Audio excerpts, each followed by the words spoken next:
dia, turma do sétimo ano. Sejam bem-vindos a mais uma aula de redação. Hoje é a nossa primeira aula da quarta unidade, tá? Desde já convido vocês a prestarem bastante atenção nas orientações, fazer o estudo do material que será indicado, bem como realizar a atividade avaliativa. Esta vale 5 pontos. Na aula anterior, nós estudamos sobre conto fantástico. Daremos continuidade ao estudo do gênero textual conto. Então, nós vamos conhecer outros tipos de conto. Na aula de hoje, nós vamos conhecer o conto popular. O que é um conto popular? Sabe aquele texto, aquelas histórias que são passadas de geração a geração? Provavelmente vocês já ouviram do pai, da mãe ou de um avô alguma história sobre Pedro Malas Artes, que é um personagem muito conhecido nos contos populares, que é aquele esperto, que tenta tirar proveito da situação. Então, o conto popular é aquele tipo de texto que tem como objetivo divertir o ouvinte, passar o ensinamento. E a forma de recepção dele, de produção, é através da oralidade, tanto que no seu texto, na sua linguagem, traz marcas da oralidade. E tem como característica também fazer parte da cultura de um povo, demonstrar os costumes, a cultura de um povo. Como é organizado um conto popular? Ele apresenta a seguinte estrutura: a situação inicial, a complicação, o clímax, o desfecho e, claro, possui poucas personagens. Vamos por parte. O que é a situação inicial? É o que desencadeou aquela história. A partir de que situação aconteceu aqueles fatos, os personagens praticaram aquelas ações. O clímax é aquele ponto de maior tensão na narrativa, em que prende o leitor para saber o que vai acontecer de agora em diante.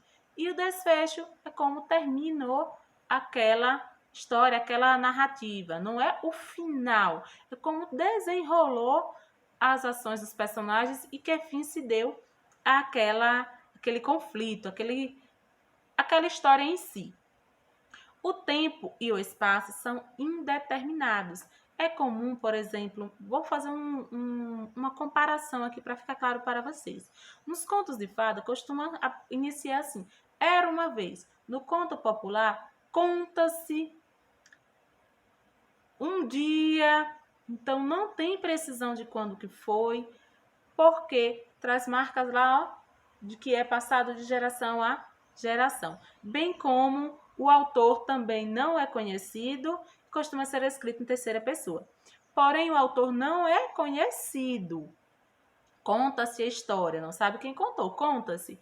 Porém, vocês vão, quando esse texto é transcrito, sempre alguém vai assinar, porque essa pessoa fez uma releitura. Ela contou a história, então, a versão dela a partir do que alguém disse a ela. E a linguagem costuma ser informal e apresenta marcas da oralidade e o predomínio de verbos no passado, porque é algo que já aconteceu, uma história que está sendo contada para levar um ensinamento, demonstrar a cultura de um povo. Para facilitar a compreensão de vocês, trarei um texto.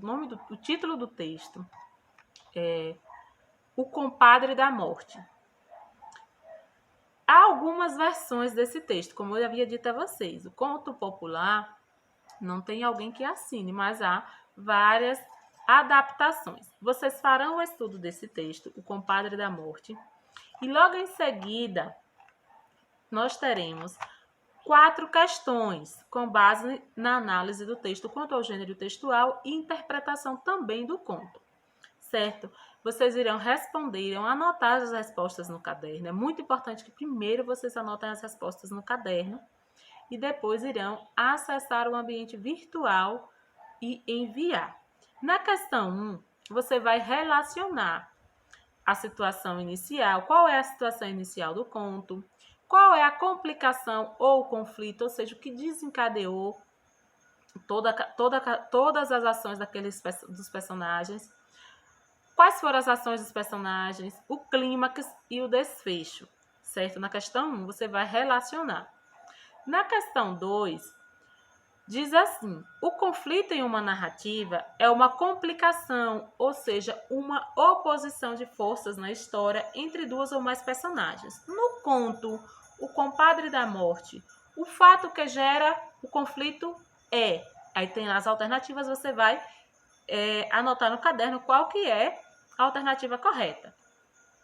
Na questão 3, você vai analisar as afirmativas e vai julgar se é verdadeira ou falsa quanto às características dos contos populares.